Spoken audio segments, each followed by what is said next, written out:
If you're interested in building a successful career, keep listening, because today our experts are going to share the secrets of job hunting. Welcome to another edition of the McEnulty Method. I'm your host, Bill Bashvik. I'm joined by financial experts Frank McEnulty and Colin Sorrell, and they're here to give you the tools you need to create the future you want. Gentlemen, how are you? Great, Bill. How are you? I'm doing well. Now, I understand that today we'll be discussing a crucial subject, job hunting. So let's say someone's looking for their first job or internship. What are some key things beyond pay to consider when job hunting? Well, you're getting this job to set off your career, to get moving forward. The main things beyond pay are, what are you going to learn from the job? What is the job going to give you that you're going to have for the rest of your life? And by that I mean, are they going to give you training? Or, if you're in aerospace, are you going to get a top secret clearance, which is very valuable to an aerospace career? Because any training, anything you can learn from an employer is yours. They can't take what they trained you in away when you leave. And so that makes you more valuable to future employers, and it also makes you more valuable to your current employer because they've spent money on you giving you this training. So really, if I had a choice, and I've actually talked to students about this before, they got a job offer, really good pay, but it was just, here's the job, this is what you're going to do. Versus here's a job that pays, $10,000, $15,000 a year less, but it's a rotational program through the entire corporation where you're going to learn everything about it. It's a 3-year program. We'll send you to all these schools. We'll get you all this training and everything else. Every time I'll say, take the rotational program. Take all the training. Make them pay you to learn. Make them make you more valuable while at the same time they're paying you. Colin? No, I think you hit it on the head. I've said before, I think the worst thing that can happen when you're in your early 20s and getting that first job, or even getting that first internship, is to get sort of pushed away into a little cubicle, metaphorically, and doing one thing, and that's all you do. The opportunity, to dip your hand in all different aspects of, a company, right, is unbelievably, it's invaluable, because I can speak from my own experience. There are things even coming out of college that I thought were the things I was interested in at a job. And then I had the opportunity to do a lot of different things at my first job. And I've discovered that things I would have had no interest or even thought about doing before were actually the things I was most interested in doing. So yeah, Frank, I think you're on the money that growth is absolutely invaluable.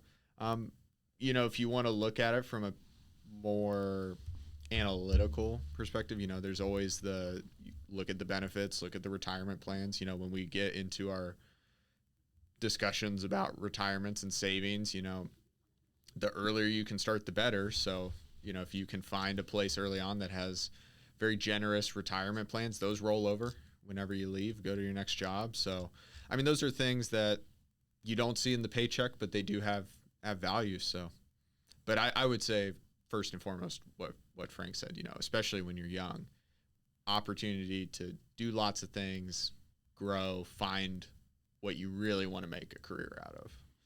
And the one thing I say you should never do starting your career is take a virtual job.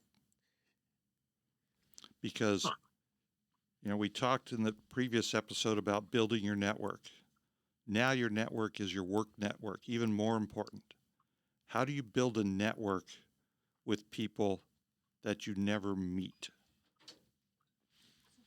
How easy is it to get let go when you have no personal connection with your boss?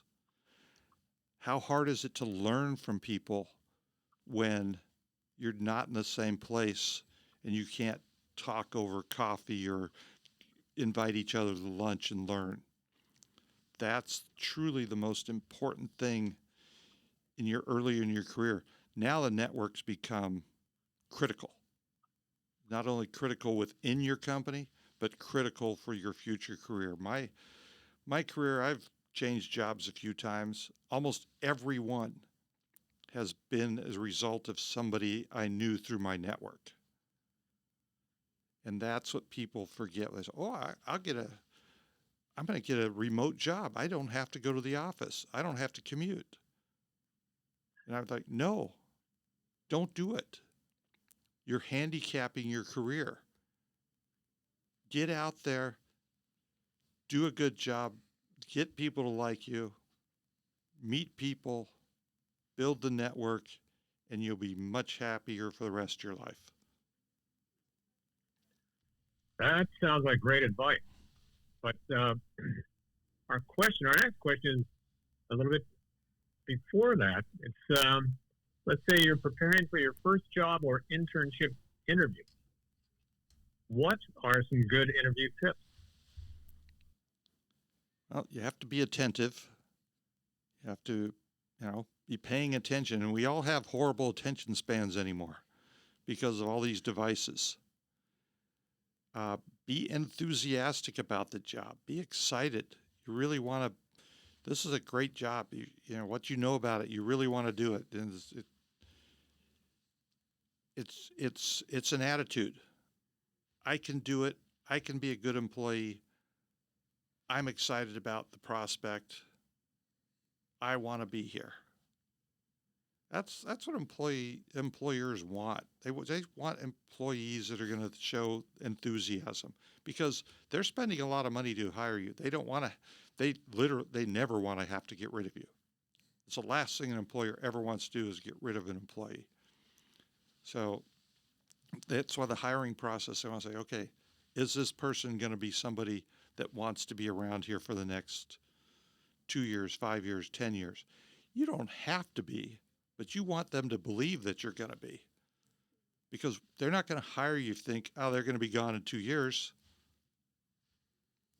And never ask about the work-life balance until they bring it up. You're there to work. The work-life balance will come, and you'll get that through the interview process anyways. Colin? Oh, sorry, I lost my train. Thought I lost. Yeah, Couldn't pay attention, These millennials. Hey. No, and I think the other thing is it's the same thing we talked about with school. When you apply for these, it being, everybody needs a job, so, I'm not going to be the person who sits on the soapbox and says, you got to be a diehard passionate about every job. But if you're going to go into an interview, if you're going to take your time to do it, be interested in learning.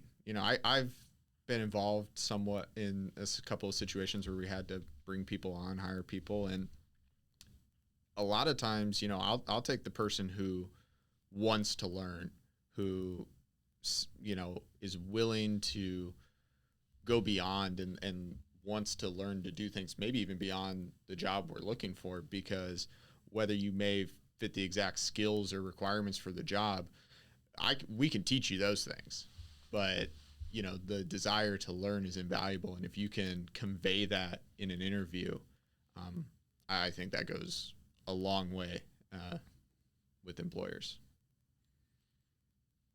All right. This all seems to flow together pretty well because here is our question of the day from Ari. And he asks, I'm going into my second year of college and want to get a job to start saving money. Any advice for getting a job while going to school? Okay. Well, once again, start talking to people. What do you want to get a job in? Do you just want a job to earn money? Okay, you can get a job in a restaurant as a server, make good money. Especially in California, you're making good money as a server. But if you want a job in your industry, then start the industry you're interested in, then start talking to people. You don't know who your parents know. You don't know who your relatives know. You don't know who your neighbors know. People like to help.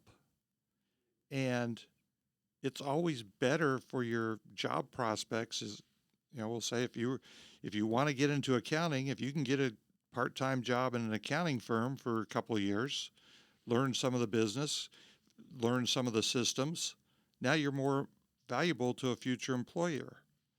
So once again, it comes back to network, deciding what you want to do and then building a network.